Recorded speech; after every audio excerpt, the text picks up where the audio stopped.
Welcome to my YouTube channel. વિદ્યાર્થી મિત્રો, આજે આપણે ધોરણ 10 જે પ્રથમ પરીક્ષાની અસાઇનમેન્ટ આવી છે એમાં સાયન્સમાં વિભાગ બીમાં પ્રકરણ નંબર 5 જોઈશું. લસિકાની અગત્ય જણાવો. તો નાના આંતરડામાં પાચિત ચરબીનું શોષણ અને વહન કોણ કરે છે? લસિકા કરે છે. બાહ્યકોષીય અવકાશમાંથી વધારાનું પ્રવાહી ખેંચી લઈ રુધિરમાં પ્રવાહમાં પાછું મોકલે છે. રુધિરના પ્રવાહમાં તે શું કરે છે? પાછું મોકલે છે. પ્રશ્ન 2 છે. તમારે એક વનસ્પતિમાં પેલું આપેલું છે પણ એની ઉપર લખેલું શીરા, પર્ણપત્ર. હવે એક્સ અને વાય એક્સ આપેલો છે તો આપણે બતાવવાનું છે કે એક્સ ઓળખો અને તે વનસ્પતિનું કયું નિર્દેશક કરે છે તે જણાવો. તો એક્સ છે કાં તો અન્વાહક, જલવાહક, વાહિપૂલ છે અને તે વનસ્પતિના વાહક તંત્રનો નિર્દેશ કરે છે એટલે કે વહન તંત્ર. હવે ત્રીજું આપેલું છે, તમારે આવું આકૃતિ આપેલી છે. ભૂમિજળ, એનામાંથી શોષણ કરે કોણ? મૂળ છે એ ભૂમિજળમાંથી એનું શોષણ કરે. પછી મૂળમાંથી ક્યાં જાય? જલવાહક પેશીમાં. જલવાહક પેશીમાં દિવસે શું બને છે અને રાત્રે? તો દિવસે જ્યારે જાય ત્યારે મુખ્ય પ્રેરક બળમાં અહીંયા કને શું આવે છે? બાષ્પોત્સર્જનનું ખેંચાણ આવે અને રાત્રે શું આવે? મૂળ દાબ આવે છે. ચોથું છે, એક આકૃતિ આપેલી છે બંધ, એમાં એક છોડ છે, એમાં KOA છે. છોડના કોઈ પણ પર્ણમાં સ્ટાર્ચની કસોટી નકારાત્મક મળે છે. શા માટે? તમે શું તારણ લેશો? તો છોડના કોઈ પણ પર્ણમાં સ્ટાર્ચની કસોટી નકારાત્મક મળે છે કારણ કે બેલ ઝાડમાં, એક ઝાડ આપેલી છે એમાં પેટી ડીશમાં રહેલો KOH, એની પાસે જે KOH છે હવામાંથી CO2 શું કરી લે છે? શોષી લે છે અને છોડને CO2 મળતો નથી. તેથી પ્રકાશ સંશ્લેષણ માટે આપણે ખબર છે CO2 અગત્યની સામગ્રી છે. તેથી આ સ્ટાર્ચવાળી જે કસોટી છે એ શું આવશે? નકારાત્મક આવશે. હવે છે પ્રોટીનના પાચનમાં ભાગ લેતા ઉત્સેચકોના નામ અને તેના પ્રાપ્તિ સ્થાનો. તો જ્યારે શરીરમાં પ્રોટીનનું પાચન થાય ત્યારે એક તો પેપ્સિન અને બીજો છે ટ્રિપ્સિન. હવે પેપ્સિન છે એ કયો એનું પ્રાપ્તિ સ્થાન ક્યાં છે? જઠર રસમાં. અને ટ્રિપ્સિનનું પ્રાપ્તિ સ્થાન છે સ્વાદુ રસમાં. તફાવત આપો. તૃણાહારી પ્રાણીઓ અને માંસાહારી પ્રાણીઓ. તો તૃણાહારીઓ જે ઘાસ ખાતા હોય આ પ્રાણીઓ ફક્ત વનસ્પતિનો ખોરાક તરીકે ઉપયોગ કરે છે. આ પ્રાણીઓ ફક્ત પ્રાણીઓને જ ખોરાક તરીકે ઉપયોગ કરે છે. એને શું કહેવામાં આવે છે? માંસાહારી. તેમનું નાનું આંતરડું પ્રમાણમાં વધારે લાંબુ હોય છે, એમને આનું નાનું આંતરડું પ્રમાણમાં ટૂંકું હોય છે. તે પ્રથમ ક્રમમાં ઉપભોગી છે. આપણે ખબર છે પેલું આવે ઉત્પાદક, પછી આવશે પ્રથમ ક્રમના ઉપભોગી પ્રાણીઓ છે. અને માંસાહારી પ્રાણીઓ છે એ દ્વિતીય અને તૃતીય ક્રમના ઉપભોગીઓ છે. તેમાં ઘાસમાં રહેલા સેલ્યુલોઝનું પાચન જટિલ હોય છે. તેમાં માંસનું પાચન ખૂબ સરળતાથી થાય છે. ગાય, ભેંસ, બળદ, બકરી એ શું છે? તૃણાહારી પ્રાણીઓ છે. જ્યારે વાઘ, સિંહ, ચિત્તો એ વગેરે માંસાહારી પ્રાણીઓ છે. પછી એવી જ રીતે બીજો તફાવત છે ધમની અને શીરા. તો આપણે ખબર છે હૃદયથી અંગો તરફ રુધિરને લઈ જતી, હૃદયમાંથી આપણા અંગો તરફ રુધિર એટલે કે લોહીને લઈ જતી રુધિરવાહીને શું કહેવામાં આવે છે? ધમની કહેવામાં આવે છે. અને શીરા અંગોમાંથી હૃદયમાં લાવે છે. શીરો ક્યાં લાવે? અંગોમાંથી. એવી રીતે યાદ રાખવાનું. શીરો અંગોમાંથી હૃદય તરફ રુધિરને લઈ જતી રુધિરવાહિનીને શું કહેવામાં આવે છે?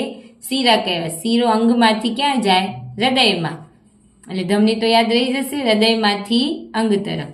હવે ધમનીમાં રુધિર ઊંચા દબાણથી વહન પામે છે. હવે ધમની હોય છે એમાં રુધિર કેવું હોય છે? ઊંચા દબાણથી વહન પામે છે. કેમ? હૃદયથી અંગો તરફ મોકલવાનું હોય છે એટલે. જ્યારે શીરામાં રુધિર નીચા દબાણે વહન પામે છે.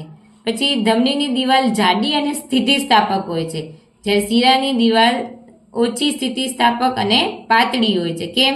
અમને વધારે જોર નથી કરવું, અંગોમાંથી હૃદય તરફ આવતું રહેશે રુધિર, પણ જ્યારે હૃદયમાંથી અંગો તરફ જ્યારે રુધિરને મોકલવું હશે ત્યારે એમને વધારે કામ કરવું પડશે.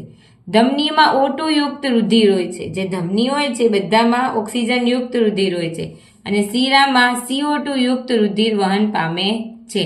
એક અપવાદ છે આપણી ફુફ્ફુસ ધમની. ફુફ્ફુસ ધમનીમાં શું હોય છે? O2 વિહીન રુધિર હોય છે. અને એવી જ રીતે ફુફ્ફુસ શીરામાં શું હોય છે? O2 યુક્ત રુધિર હોય છે. હવે એના પછીનો તફાવત છે કર્ણકો અને ક્ષેપકો. આપણે ખબર છે હૃદયમાં જે બે ઉપરના ખંડો હોય એને શું કહેવામાં આવે છે? કર્ણકો કહેવામાં આવે છે. હૃદયના ઉપરના બે ખંડોને કર્ણકો. આપણે ખબર જમણું ક્ષેપક અને જમણું કર્ણક અને ડાબું કર્ણક. એવી રીતે હૃદયના નીચેના બે ખંડોને શું કહેવામાં આવે છે?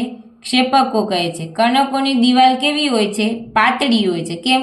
કર્ણકમાંથી જે રુધિર છે એ ક્યાં આવે છે? ક્ષેપકમાં જ આવે છે એટલે. અને ક્ષેપકોની દિવાલ કેવી હોય છે? જાડી હોય છે. કેમ? ક્ષેપકોમાંથી પાછું રુધિર અંગો તરફ જાય છે એટલે. કર્ણકો શરીરના અંગોમાંથી રુધિર મેળવે છે. ક્યાંથી મેળવે છે? કર્ણકો શરીરના અંગોમાંથી રુધિર મેળવે છે. અને ક્ષેપકો ક્યાંથી મેળવે છે? ક્ષેપકો કર્ણકોમાંથી રુધિર મેળવે છે. કર્ણકોમાંથી રુધિર ક્ષેપકોમાં વહન પામે છે. કીધું હતું ને હું તમને, એ પાતળી એટલે હોય છે કે કર્ણકોમાંથી રુધિર ક્યાં વહન પામે છે? ક્ષેપકમાં વહન પામે છે.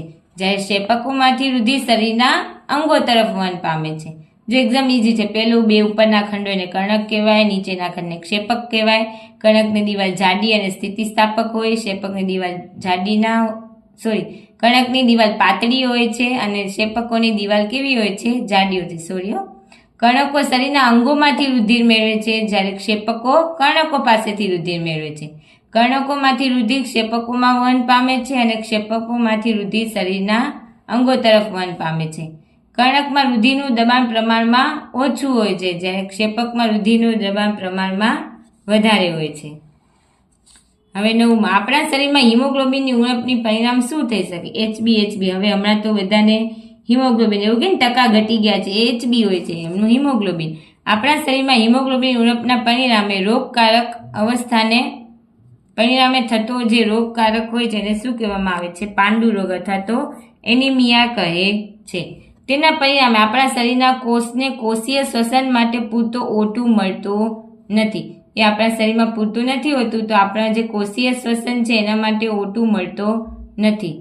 અને પરિણામે ઓછી શક્તિ પ્રાપ્ત થાય. ઓછી શક્તિ પ્રાપ્ત થાય એટલે આપણે કેવું લાગે? અશક્તિ, થાક અને કંટાળા જેવો જોવા મળે છે. હવે જોઈએ 10મું, સ્વયંપોષી પોષણ માટે જરૂરી પરિસ્થિતિઓ કઈ છે અને તેની નિપજો લખો. એક તો એનામાં શેની હાજરી હોવી જોઈએ? ક્લોરોફિલની હાજરી હોવી જોઈએ. પછી પ્રકાશ સંશ્લેષણ એટલે પ્રકાશ શક્તિનું શોષણ થવું જોઈએ. પાણીના અણુનું વિઘટન, CO2નું કાર્બોદિતમાં રિડક્શન અને તેની નિપજમાં આપણે ગ્લુકોઝ, કાર્બોદિત અને ઓક્સિજન મળે છે. મૂત્ર નિર્માણના પ્રમાણનું નિયમન કેવી રીતે થાય છે? તો આવશે મૂત્ર નિર્માણના પ્રમાણનું નિયમન શરીરમાં આવેલા વધારાના પાણીની માત્રા અને દ્રાવ્ય ઉત્સર્ગ પદાર્થોની માત્રા વડે થાય છે. શરીરમાં કેટલું વધારાનું પાણી છે અને દ્રાવ્ય ઉત્સર્ગ પદાર્થોની માત્રા વડે થાય છે. શરીરમાં પાણી અને દ્રાવ્ય ઉત્સર્ગ પદાર્થો વધારે હોય છે.